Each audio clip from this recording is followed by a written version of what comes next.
नमस्कार, स्वागत है आप सभी का डीडी न्यूज़ के इस खास बुलेटिन एक्सप्रेस 100 में, जहां हम आपके लिए लेकर आते हैं खबरें राजनीति, मनोरंजन, देश दुनिया, खेल और व्यापार जगत से एक्सप्रेस यानी फटाफट अंदाज में। मैं हूं आंचल गुलाटी। देखते हैं खबरों को तेज रफ्तार के साथ। संसद के मानसून सत्र से पहले सरकार ने आज सर्वदलीय बैठक बुलाई। इस बैठक में सरकार संसद के दोनों सदनों के सुचारू संचालन के लिए सभी राजनीतिक दलों से मांगेगी सहयोग। मानसून सत्र इस महीने की 21 तारीख से अगले महीने की 21 तारीख तक चलेगा। इस सत्र के दौरान कई महत्वपूर्ण विधेयकों पर होगी चर्चा, पारित होने की संभावना।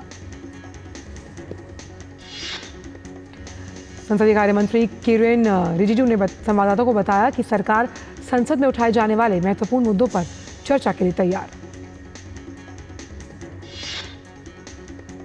केंद्रीय वाणिज्य और उद्योग मंत्री पीयूष गोयल ने घोषणा की कि भारत और यूरोपीय मुक्त व्यापार संघ के बीच मुक्त व्यापार समझौता आगामी 1 अक्टूबर से होगा लागू। इस समझौते में आइसलैंड, लिechtenstein, नॉर्वे, स्विट्जरलैंड जैसे 4 यूरोपीय देश शामिल। पीयूष गोयल ने एसोचैम के कार्यक्रम में इस समझौते की दी जानकारी। पीयूष गोयल ने बताया कि दोनों पक्षों ने पिछले वर्ष 10 मार्च को व्यापार और आर्थिक भागीदारी समझौते पर हस्ताक्षर किए। चारों देशों ने इस मुक्त व्यापार समझौते का अनुमोदन कर दिया और नॉर्वे स्थित रिपोजिटरी में अपने दस्तावेज भी कर दिए जमा। इस समझौते के तहत $100 अरब का निवेश भारत में किया जाएगा। इसमें $50 अरब समझौता लागू होने के 10 वर्षों में और बाकी $50 अरब अगले 5 वर्षों में निवेश किए जाएंगे। इससे भारत में 10 लाख प्रत्यक्ष रोजगार होंगे सृजित। पीयूष गोयल ने यह भी कहा कि भारत अंतर्राष्ट्रीय व्यापार समझौतों में तभी शामिल होगा जब वो देश हित में होंगे। भारतीय मौसम विज्ञान विभाग ने केरल और तटीय कर्नाटक में अत्यधिक भारी वर्षा के लिए रेड अलर्ट जारी किया। आईएमडी के अनुसार अगले 7 दिनों तक केरल, कर्नाटक और तमिलनाडु में भारी से बहुत भारी बारिश जारी रहेगी। दक्षिण पश्चिम राजस्थान में भी अत्यधिक भारी वर्षा होने की संभावना। मौसम एजेंसी ने अगले 3 से 4 दिनों के दौरान उड़ीसा, छत्तीसगढ़, उप हिमालय, पश्चिम बंगाल, असम, त्रिपुरा, अरुणाचल प्रदेश और सिक्किम में भारी बारिश का जताया अनुमान। 24 जुलाई तक जम्मू कश्मीर, हिमाचल प्रदेश और उत्तराखंड में भी भारी बारिश की संभावना। देश के पश्चिमी भाग में कोंकण, गोवा और मध्य महाराष्ट्र में भी अगले 6 दिनों तक यही स्थिति बनी रहेगी। बिहार में हल्की से मध्यम बारिश और बिजली गिरने की संभावना। मौसम विज्ञान विभाग ने दिल्ली एनसीआर में आंशिक रूप से बादल छाए रहने की, बहुत हल्की बारिश की भी भविष्यवाणी की। ओडिशा के पुरी जिले के बलंगा में कुछ बदमाशों ने एक 15 वर्षीय लड़की को आग लगा दी। उसे एम्स भुवनेश्वर में भर्ती करवाया। एम्स भुवनेश्वर के बर्न्स विभाग के विभाग अध्यक्ष डॉक्टर संजय गिरी ने बताया कि मरीज 70 से 75 तक जल चुकी है। फीसद तक उसे तरल पदार्थ दिया जा रहा है। उसकी हालत गंभीर है और उसे आईसीयू में निगरानी में रखा गया। हमने 12 डॉक्टर और 2 नर्सिंग अधिकारियों की एक समिति बनाई जो मरीज की देखभाल कर रही है। बीजेडी और कांग्रेस कार्यकर्ताओं ने पुरी जिले के बलंगा में आग लगने की घटना को लेकर एम्स भुवनेश्वर के बाहर विरोध प्रदर्शन किया। उत्तर प्रदेश में संभल के एसपी राजेश कुमार श्रीवास्तव ने बताया कि एक नाबालिग के साथ दुष्कर्म की घटना सामने आई, जिस पर पुलिस ने मुकदमा दर्ज किया। पॉक्सो और यौन उत्पीड़न की उचित धाराओं में मुकदमा रजिस्टर कर लिया गया। आरोपी को गिरफ्तार कर लिया गया और उसे गिरफ्तार कर न्यायिक हिरासत में भेज दिया। व्हीलचेयर उपयोगकर्ताओं की दैनिक आवाजाही से जुड़ी मुश्किलों को दूर करने और उन्हें आत्मनिर्भर बनाने की दिशा में आईआईटी मद्रास ने बड़ी पहल की। आईआईटी मद्रास के शोधकर्ताओं ने भारत का सबसे हल्का व्हीलचेयर तैयार किया। इसका वजन महज 9 किलोग्राम है। महाराष्ट्र के जलगांव में विश्व हिंदू परिषद की केंद्रीय प्रबंध समिति की दिवसीय बैठक शुरू हुई और बैठक के पहले दिन कांवड़ यात्रा पर प्रहार, अवैध धर्मांतरण और गौ हत्या जैसे कई गंभीर विषयों पर चर्चा हुई। बैठक में विप अध्यक्ष आलोक कुमार, कार्यकारिणी सदस्य भैयाजी जोशी सहित देश भर के केंद्रीय और विविध प्रांतों के पदाधिकारी शामिल हुए। केंद्रीय गृह मंत्री अमित शाह ने एक्स पर पोस्ट किया। मोदी जी की अगुवाई में भाजपा सरकार राज्य को सुशासन और विकास के केंद्रों में बदल रही है, उन्हें निवेश, उद्योग और रोजगार के लिए पसंदीदा स्थान बना रही हैं। मुझे खुशी है कि उत्तराखंड में पिछले 2 वर्षों में 1 लाख करोड़ रुपए से अधिक का निवेश हो चुका है। इस अवसर पर मैंने रुद्रपुर में आयोजित उत्तराखंड निवेश महोत्सव 2025 में निवेशकों और युवा उद्यमियों के साथ बातचीत की। मिर्जापुर रेलवे स्टेशन पर सीआरपीएफ जवान के साथ हुई मारपीट पर रेलवे स्टेशन के आरपीएफ इंचार्ज चमन सिंह तोमर ने कहा, इस संबंध में हमने 7 आरोपियों को हिरासत में लिया और उचित कार्रवाई की जाएगी। बिहार में मतदाता सूची के चल रहे विशेष गहन पुनरीक्षण दौरान 95% से ज़्यादा मतदाता मसौदा सूची में शामिल हो गए। इस प्रक्रिया में अभी 6 दिन और बाकी हैं। इसके लिए चुनाव आयोग द्वारा छूटे हुए प्रत्येक मतदाता तक पहुंचने के लिए मिशन मोड में प्रयास जारी है। राजनीतिक दलों द्वारा नियुक्त बीएलओ, बीएलए ऐसे मतदाताओं का पता लगाने का प्रयास कर रहे हैं। चुनाव आयोग प्रत्येक पात्र मतदाता को मतदाता सूची में शामिल करने में जुटा है। इसके लिए 1 लाख बीएलओ, 4 लाख स्वयं सेवक संघ, राजनीतिक दलों द्वारा नियुक्ति की गए 1.5 लाख बीएलए मिशन मोड में काम कर रहे हैं। इस अभियान के तहत बीएलओ घर घर जाकर मतदाताओं से संपर्क स्थापित कर चुके। साथ ही चुनाव आयोग देश भर में अखबारों में विज्ञापनों और अन्य सभी संबंधित संचार माध्यमों से बिहार के ऐसे मतदाताओं को सूचित कर रहा है। शेष शहरी मतदाताओं को नामांकन करने के लिए बिहार के सभी 261 शहरी स्थानीय निकायों के सभी 5,683 वार्ड्स में विशेष शिविर भी लगाए गए हैं। साथ ही 1 अगस्त को प्रकाशित होने वाली मसौदा मतदाता सूची में कोई त्रुटि हो तो उसे 30 अगस्त तक ठीक किया जा सकता है। उत्तर प्रदेश के हापुड़ में पुलिस सावन में कांवड़ यात्रा के दौरान न सिर्फ सुरक्षा दे रही है बल्कि सेवा की मिसाल बन चुकी है। पुलिसकर्मी कांवड़ियों के जख्मों पर मरहम लगा रहे हैं, पानी पिला रहे हैं और प्राथमिक उपचार भी दे रहे हैं। वहीं दूसरी तरफ किसान संगठन के पदाधिकारी कांवड़ियों की सेवा करने में जुटे हुए हैं। भाकियू लोकहित के पदाधिकारियों ने भी कांवड़ियों की सेवा के लिए भंडारा और पंडाल की व्यवस्था की है। उत्तर प्रदेश के मेरठ में कांवड़ियों के लिए प्रशासनिक व्यवस्थाएं सुचारू रूप से की गई। उसके लिए पुलिस प्रशासन की ओर से सुरक्षा के व्यापक इंतजाम किए गए। यात्रा मार्गों की निगरानी रखी जाएगी। इसके साथ ही पुलिस बल भी तैनात किया गया है। इस पर कांवड़ियों ने प्रशासन की ओर से की गई व्यवस्थाओं की जमकर तारीफ की। कांवड़ियों के लिए भंडारा और पंडाल की व्यवस्था की गई। दिल्ली के धौला कुआं में भी सुरक्षा के कड़े इंतजाम किए गए। श्रद्धालुओं की सुरक्षा सुनिश्चित करने के लिए कई स्तरों पर पुलिस बल तैनात किया गया है। जम्मू कश्मीर सशस्त्र पुलिस की ओर से डल झील के किनारे आयोजित साइक्लोथॉन पेडल फॉर पीस में युवाओं ने भाग लिया। जम्मू कश्मीर सशस्त्र पुलिस बल के एसडीजी आनंद जैन ने बताया, साइकिल थ्रू पैराडाइज हमारा वार्षिक कार्यक्रम है। हर साल जम्मू कश्मीर पुलिस इस साइकिल रेस में इसका आयोजन करती है। इसमें सभी वर्गों के 5 से 60 वर्ष के आयु के लोग भाग लेते आ रहे हैं। जम्मू कश्मीर में हो रहे पेडल थ्रू पैराडाइज साइक्लोथॉन में दिव्यांगजनों ने भी बढ़ चढ़कर हिस्सा लिया। केंद्रीय मंत्री जितेंद्र सिंह ने कहा कि प्रधानमंत्री नरेंद्र मोदी की अगुवाई में पिछले 11 वर्षों में महिलाओं के सशक्तिकरण में व्यापक परिवर्तन हुआ। इन वर्षों में अब तक सैनिक विद्यालयों और राष्ट्रीय रक्षा अकादमी में प्रवेश जैसे अज्ञात क्षेत्रों में महिलाओं की भागीदारी सुनिश्चित हुई। इसके अलावा उन्होंने कहा कि महिला भागीदारी के जरिए बिहार का विकास विषय पर पटना में आयोजित एक सम्मेलन को संबोधित करते हुए केंद्रीय मंत्री ने कहा कि प्रधानमंत्री ने महिलाओं की भागीदारी आगे बढ़कर महिलाओं के नेतृत्व वाले विकास का संकल्प लिया। उत्तराखंड के चमोली जनपद में शुक्रवार रात को करीब 12:02 पर भूकंप के हल्के झटके महसूस किए गए। भूकंप की तीव्रता 3.3 मापी गई। चंदन मिश्रा हत्याकांड मामले में मुख्य शूटर बताए जा रहे तौसीफ उर्फ बादशाह को पश्चिम बंगाल से गिरफ्तार कर लिया गया। आपको बताएं कि गैंगस्टर चंदन मिश्रा की पटना के सबसे बड़े प्राइवेट हॉस्पिटल में शुमार पारस अस्पताल में घुसकर हत्या कर दी गई। प्रधानमंत्री नरेंद्र मोदी ने शनिवार को युवा आध्यात्मिक सम्मेलन को नशामुक्त भारत अभियान की दिशा में एक बड़ा कदम बताया।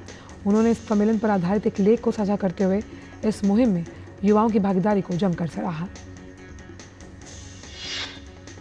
प्रधानमंत्री मोदी ने केंद्रीय युवा मामलों और खेल मंत्री डॉक्टर मनसुख मांडविया के एक पोस्ट पर प्रतिक्रिया देते हुए कहा कि डॉक्टर मनसुख मंडाविया इस बात को विस्तार से बताते हैं कि युवा आध्यात्मिक सम्मेलन कैसे नशामुक्त भारत के निर्माण में एक बड़ा कदम है। डॉक्टर मांडविया ने अपने पोस्ट में कहा कि यह सम्मेलन केवल एक आध्यात्मिक कार्यक्रम नहीं बल्कि नशे के खिलाफ एक राष्ट्रीय युवा आंदोलन की शुरुआत है। उन्होंने लिखा कि ये एक राष्ट्रीय उद्देश्य के लिए आध्यात्मिक जागरण है। भारत के युवा अब नशे की समस्या से मुक्ति दिलाने के लिए आगे आ रहे हैं। उत्तर प्रदेश के वाराणसी में केंद्रीय मंत्री मनसुख मंडाविया ने बनारस हिंदू विश्वविद्यालय में fit India Sunday on cycle की अगुवाई की। इस राष्ट्रव्यापी फिटनेस आंदोलन की शुरुआत दिसंबर 2024 से हुई थी। ये पहल साइकिलिंग को एक टिकाऊ, समावेशी और पर्यावरण अनुकूल व्यायाम के रूप में बढ़ावा देने वाली इसके अनेक स्वास्थ्य लाभ हैं। केंद्रीय मंत्री मनसुख मांडविया ने कहा कि संडे ऑन साइकिल देश में एक अभियान के रूप में चलता है। आज देश के सभी शैक्षिक संस्थानों में से 6000 से अधिक स्थानों पर संडे ऑन साइकिल कर नशा मुक्ति का संदेश दिया गया है। और फिलहाल वक्त एक छोटे से ब्रेक का है।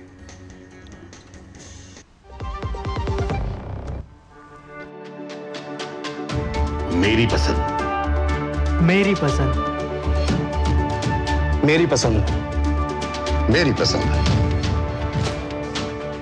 हमारी पसंद, हम सबकी पसंद। मजबूत देश का मजबूत सरिया हो गया स्टील। जो लक्ष्य चुना था समझ आने लगा है। GLA यूनिवर्सिटी, उच्च लक्ष्य की निश्चित प्राप्ति। शराबे की भीड़ में जब आपको देखनी हो पूरी खबर, तो आपके लिए है DD न्यूज का prime time show news night. नमस्कार, न्यूज नाइट में सियासत का दांव, खेत, खलिहान और गांव, सत्ता का गलियारा, दुनिया का हर किनारा, जिम्मेदार आवाज, निष्पक्ष नजरिया, पल पल का अपडेट,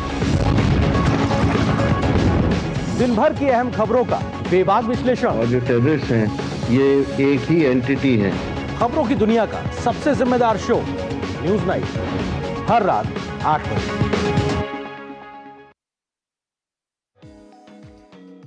मिलवाएंगे आपको पर्यावरण के पहरेदारों से जो बना रहे हैं वेस्ट से बेस्ट। तो बात होगी मध्य रात्रि का सूर्य पहल की भी। दिखाएंगे आपको कुछ प्रगतिशील किसानों का जज्बा, कैसे छत्तीसगढ़ में उगाया हिमाचल का सेब। होंगी और भी अच्छी खबरें, देखिए। ब्रेक के बाद सभी का स्वागत। रुक करते हैं अन्य खबरों का एक्सप्रेस अंदाज में। मिजोरम के राज्यपाल जनरल विजय कुमार सिंह ने उत्तर प्रदेश सदन त्रिवेणी में उत्तर प्रदेश के मुख्यमंत्री योगी आदित्यनाथ से शिष्टाचार भेंट की।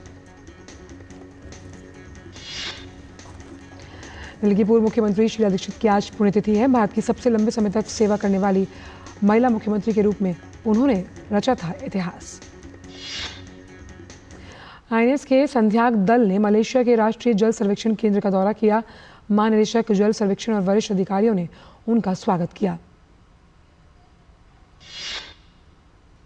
जल सर्वेक्षण के इतिहास, डेटा संग्रहण विधियों और भारत मलेशिया समुद्री तालमेल को सुदृढ़ करने में संयुक्त परिचालन भूमिकाओं पर चर्चा हुई। प्रधानमंत्री मोदी ने एक्स पर पोस्ट कर TVS मोटर कंपनी के एमेरिटस चेयरमैन वेणु श्रीनिवासन जी और प्रबंध निदेशक सुदर्शन वेणु से मिलकर खुशी जाहिर की। उन्होंने लिखा कि मैं कच्छ की खूबसूरती को दर्शाने और मोटरसाइकिल सवारों को वहां जाने के लिए प्रोत्साहित करने को लेकर उनके प्रयास की प्रशंसा करता हूं।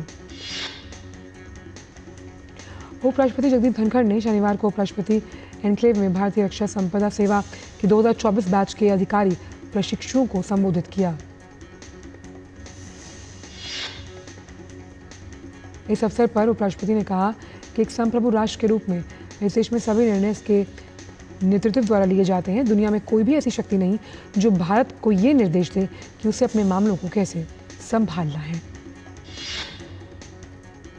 उपराष्ट्रपति ने IDX के अधिकारी प्रशिक्षुओं को संबोधित करते हुए कहा कि हम एक ऐसा राष्ट्र हैं जो शांति, अहिंसा में विश्वास रखता है लेकिन चुनौतियों से निपटना भी जानता है।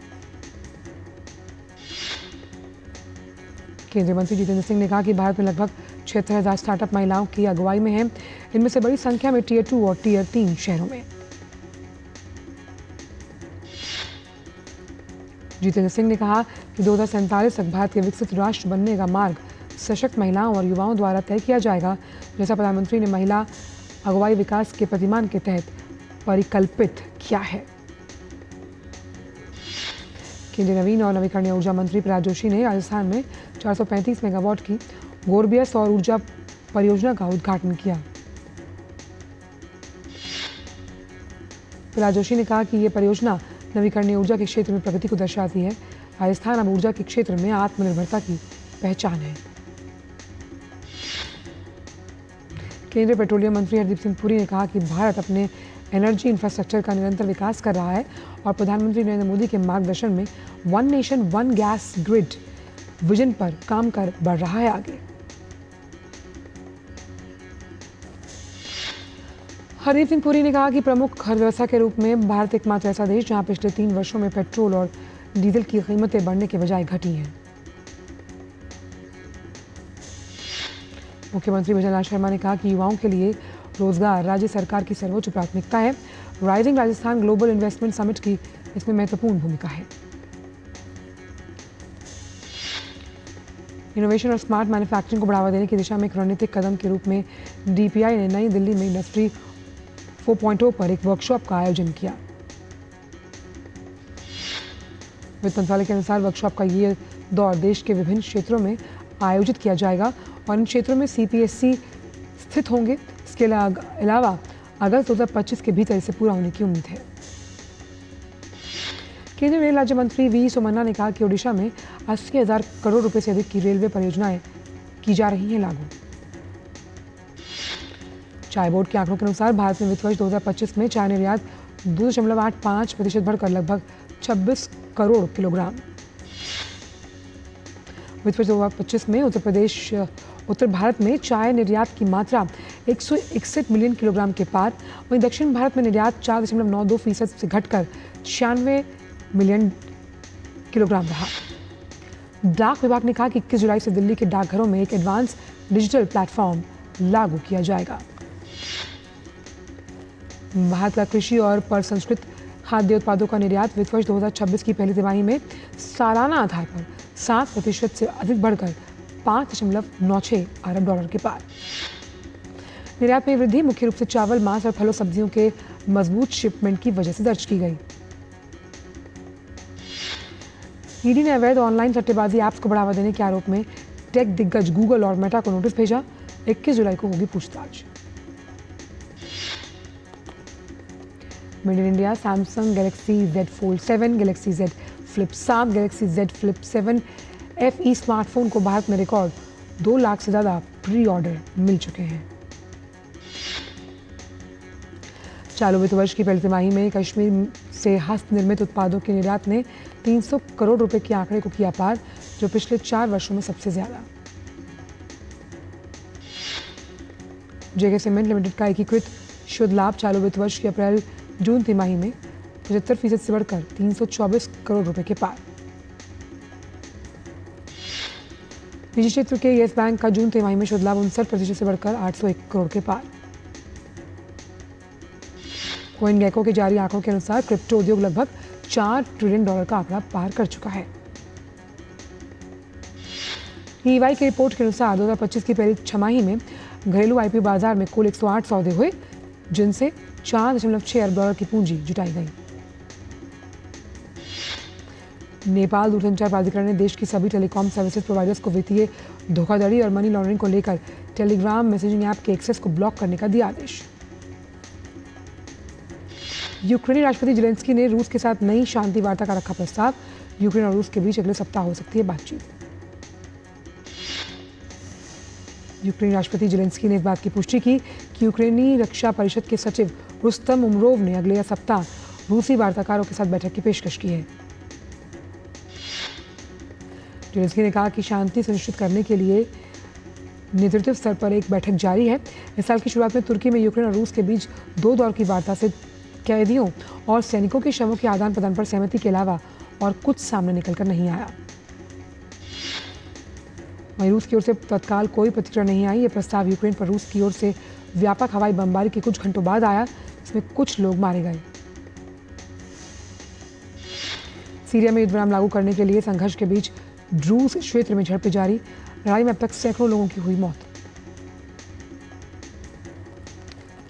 सीरिया राष्ट्रपति अहमद अल शरा ने सभी पक्षों से युद्ध विराम के लिए प्रतिबद्ध होने के साथ साथ सभी क्षेत्रों में शत्रुता को तत्काल समाप्त करने का किया आग्रह।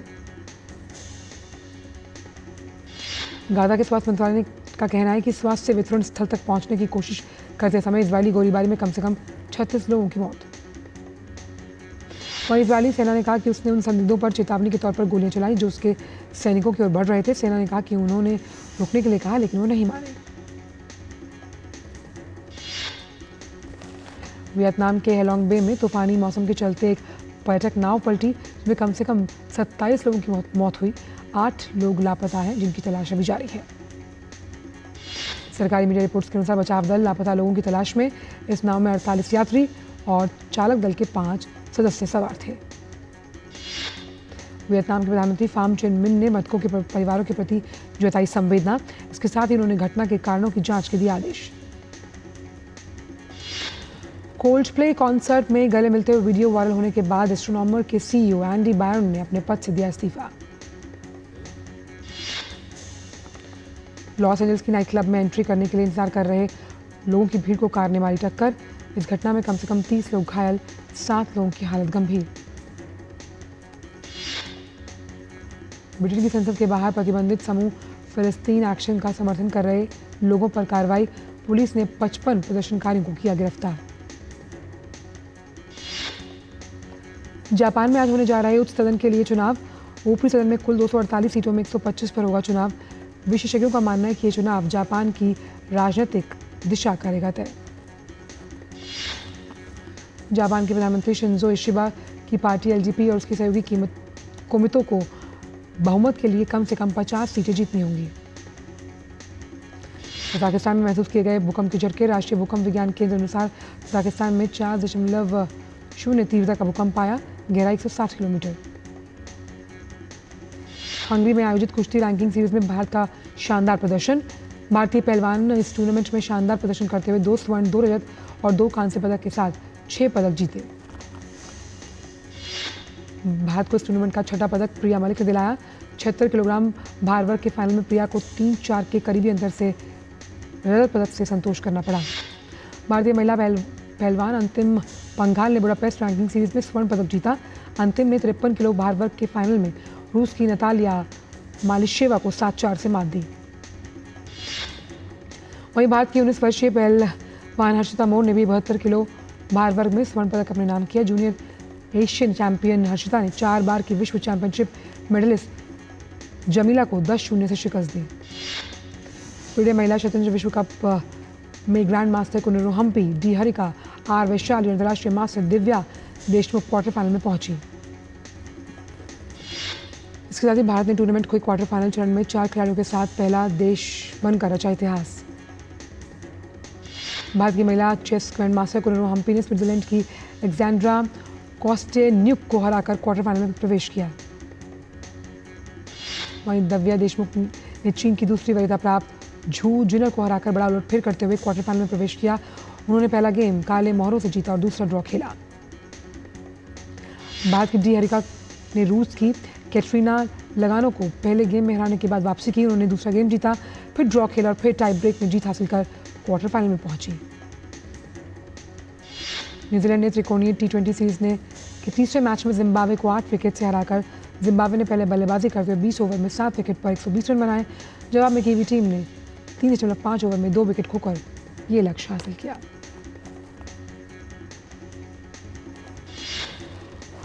एक्सपेरिमेंट में इतना ही, दीजिए इजाजत, नमस्कार।